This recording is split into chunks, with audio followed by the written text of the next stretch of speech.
is a place where myths intertwine with history and magic blends with realism.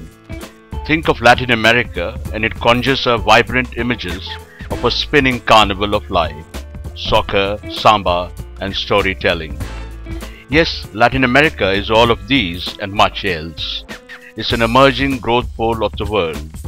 The region boasts a combined GDP of $4.9 trillion and is home to 600 million inhabitants, nearly half the population of India, but with a landmass 5 times that of India. And the good news is that it's time for Latin America in India's diplomacy. When India's Prime Minister Narendra Modi heads to Brazil for the 6th BRICS Summit July 15 and 16, he'll probably become the first Indian leader to meet the leaders of nearly a dozen South American countries all at once in one place. The meeting to be held as part of the BRICS outreach to South America looks set to open new windows of engagement and opportunities between Asia's third largest economy and a resource-rich, vibrant region that is rapidly emerging as an economic dynamo of the world. What will be Prime Minister Modi looking for when he meets the leaders of South American countries?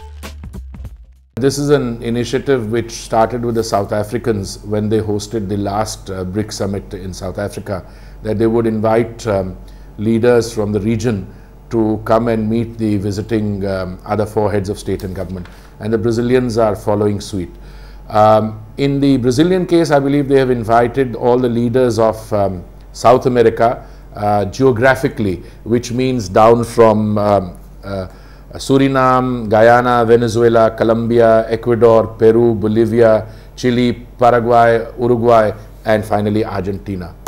Now this is, I think, a God-sent an excellent opportunity, because the newly elected Prime Minister will be able to meet in one go the heads of state and government of these very important countries. Some of them are countries with which India has very close, deep emotional ties. Suriname, for instance, is a country which has a very sizable and dominant Indian origin population.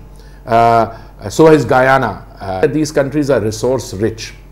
That plus the fact these are very friendly countries. These are countries which have always reached out to India in wanting to foster and strengthen bilateral relations. The region's economic resurgence is an unfolding story, with Latin America getting $179 billion of FDI in 2013, the highest record for any region in the world. As you know, this would be Prime Minister Modi's first ever visit to that part of the world. And he has inspired a tremendous amount of excitement, interest, curiosity across the globe. He is generally viewed as a man who is very articulate about his ideas, and he is business friendly. And today, in today's world, particularly when it comes to Latin America, business plays an extremely important part. Trade between India and Latin America have grown up quite significantly, but nevertheless constitutes a very minuscule percentage of the region as a whole. And therefore, I would say the potential for growth of trade between India and Latin America is enormous. Virtually sky is the limit. All that we need to do is to focus on this region, and lot of our material needs and necessities, and as India grows, both in terms of its agricultural development as well as its manufacturing sector as well as its service sector, Latin America is the ideal partner for India in every respect. The economic renaissance of India and Latin America are increasingly intersecting, opening new vistas for business and collaboration cutting across the spectrum of areas.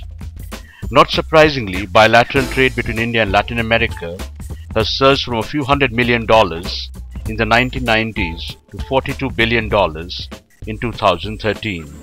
Experts say this figure could easily go up to $100 billion if the leaders of both sides engage in proactive diplomacy, address issues like enhancing connectivity, and leverage multifarious win-win opportunities in a host of areas, including energy, agriculture, food processing, textiles, transport, and IT. Brazil is India's leading partner in the region, with the two countries having forged a wide canvas of cooperation cutting across diverse areas. Our relations with Brazil are extremely important.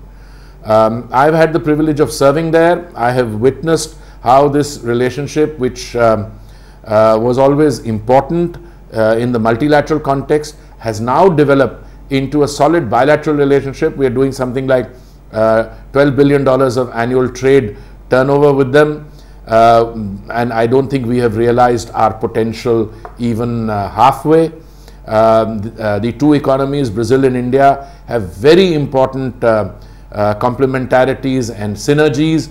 Brazil, as you know, as a country is 3 times India's size with 1/6 our population, and I think that the good times with Brazil are still to come.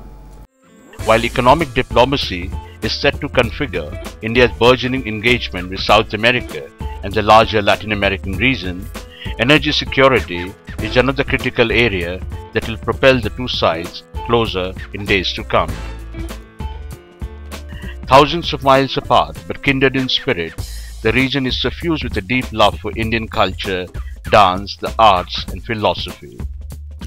This is simply amazing, the way in which the Latin Americans in general and the Brazilians in particular have embraced Indian philosophy. There is Sai Baba, there is ISKCON, there is a whole lot of yoga centers, and tremendous love for Indian music and Indian dance. In the increasingly globally interconnected world, there is no far-off place. Buenos Aires can bond with Bangalore, Caracas can connect with Chennai, Mumbai can relate to Montevideo, and Goa communes with Georgetown.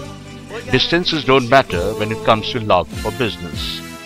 With the confluence of economic, strategic and cultural factors bringing them closer, the horizons of the India-Latin America partnership are indeed bright and radiant. It's time to seize the opportunity and tango.